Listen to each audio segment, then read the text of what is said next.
toch wel extreem waar voorspeld. Waar is dat nou? Dat extreme waar. Ja, dat is... Daar zijn we nog eens uitpakt. Het noordwesten, het midden, het zuiden, zuidoosten van Nederland. Hebben wel zo'n 18 centimeter sneeuwhand. Wij net.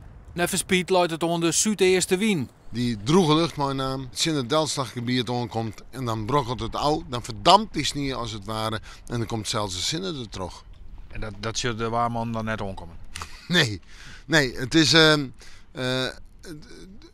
maken ze gewoon keuzes en just naar de oude dagen hoe het eruit zit.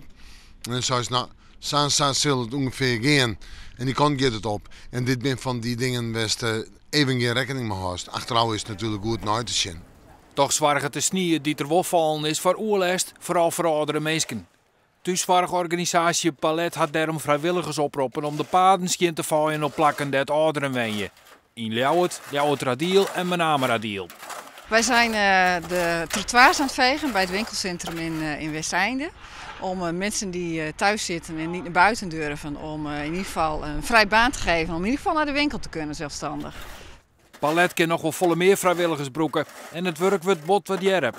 Vanochtend in de Vrijheidswijk waren er bijvoorbeeld 3 buurtgenoten die zich melden bij ons steunpunt aan de Canadezenlaan. Die zijn met de sneeuwschuivers op pad gegaan en toen ze een heel stuk klaar waren, kregen ze van ons warme chocolademelk. En een van de oudere flatbewoners die bracht vers gebakken en warme pannenkoeken voor ze. Nou, dat is nou precies de beweging die we graag op gang willen brengen. En dat extreme waar, komt dat nou nog? Oh, deze winter zal er even meer sneeuw komen.